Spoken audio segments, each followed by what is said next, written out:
Friends, welcome to Leela Kids channel. இந்த வீடியோல நாம பார்க்க போறது 10th standard தமிழ் துணைப்பாடம் கோபல்லபுரத்து மக்கள் பகுதி 1 புத்தக வினா நெடுவினா. Please like, share and subscribe Leela Kids channel. இந்த வீடியோ பதிவை நீங்க மறுபடியும் போட்டு பார்க்கறனால விடை உங்களுக்கு மனப்பாடம் ஆயிடும். எக்ஸாம்ல flow ஈஸியா இருக்கும்.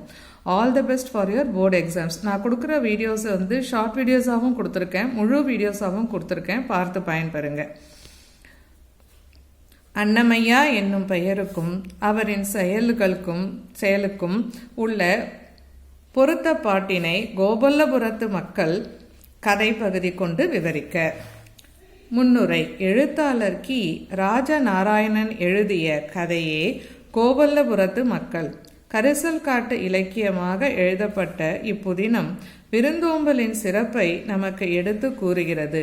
வறுமையிலும் மனமிருந்தால் வளமான விருந்தோம்பல் நடைபெறும் என்பதை இக்கட்டுரையில் காண்போம். அன்னமையாவும் வழிபோக்கனும்.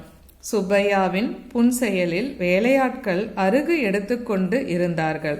சாலையோரத்தில் இருந்த அந்த இடத்திற்கு அன்னமையா யாரோ சாமியார் ஒருவரை கூட்டி வருவதாக சுப்பையா கொத்தாளியிடம் கூறினார். நடக்க முடியாமல் தாடியும் அழுக்கு ஆடையும் உடுத்திய ஒரு வாலிபன் அன்னமையா கிட்ட போய் அந்த வாலிபனை பார்க்க அவன் ஒரு சிறு புன்னகை காட்டினான். உதவும் மனம். தம்பி, கொஞ்சம் குடிக்க தண்ணி கிடைக்குமா என்று அவன் தமிழில் பேசியவுடன் மகிழ்வடைந்தான் அன்னமையா. இந்தா பக்கத்துல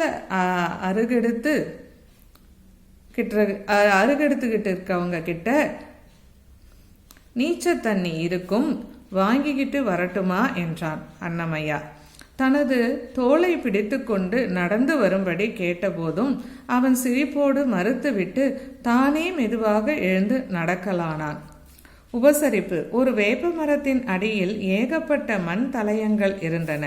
அன்னமையா ஒரு கலயத்தின் மேல் இருந்து சிரட்டையை தூய்மையாக்கி அதில் நீந்து பாக்கத்தை மேல் கஞ்சி வடித்து அவரிடம் நீட்டினான். அவன் தயங்கிய போது சும்மா குடியுங்கள் என்றதும் அவன் குடித்தான். அன்னமையாவின் உபசரிப்பில் கலயத்தில் இருந்து சிரட்டை வழியாக மடக்காய் அவனுள் ஜீவ ஊற்று பொங்கி நிறைந்து வந்தது. முடிந்ததும் அப்படியே தூங்கிவிட்டான் அவன். அன்னமையாவின் தாய்மனம். வந்தவனுக்கு எப்படி ஒரு நிறைவு ஏற்பட்டதோ அதைவிட மேலான ஒரு நிறைவு அன்னமையாவுக்கு ஏற்பட்டது. மார்பில் பால் குடித்து கொண்டிருக்கும் போதே வயிறு நிறைந்ததும் அப்படியே தூங்கிவிடும் குழந்தையை பார்ப்பது போல அவனை ஒரு பிரியத்தோடு பார்த்து கொண்டிருந்தான் அன்னமையா.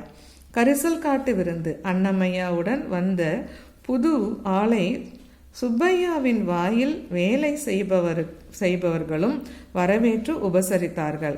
அவர் எல்லாரும் இடது கையை நீட்டி ஒரு கால் உருண்டை கம்மஞ்சோற்றை அவர்கள் கைகளில் வைக்க அந்த சோற்றில் ஒரு சிறு பள்ளம் வைத்து அதில் துவையலை வைத்தார்கள். யாரும் எதுவும் பேசிக்கொள்ளாமல் சோற்றை வழங்குவதிலேயே கவனம் செலுத்தினர். கடுமையான பசி இருந்தாலும் மணியால் அரை உருண்டைக்கு மேல் சாப்பிட முடியவில்லை. முடிவுரை. அவர்கள் சாப்பிட்டு முடித்ததும் ஓய்வாக உட்கார்ந்து ஊர்க்கதைகள் பேச ஆரம்பித்தார்கள். மணி திரும்பவும் படுத்து அமைதியாக கண்களை மூடி கிடந்தான். இதன் மூலம் அன்னமையா என்ற பெயர் கொண்டவன் பசியால் வாடிய இளைஞனுக்கு அன்னமிட்டு அவனை தேற்றிய நிகழ்வு வறுமையிலும் வாடாத மலர் போல் அன்னமையாவின் குணமும் செயலும் அமைந்ததை இக்கதையில் காண்போம். Please like, share and subscribe Leela Kids channel. Thanks for watching. We can meet in the next video. Till then, bye bye.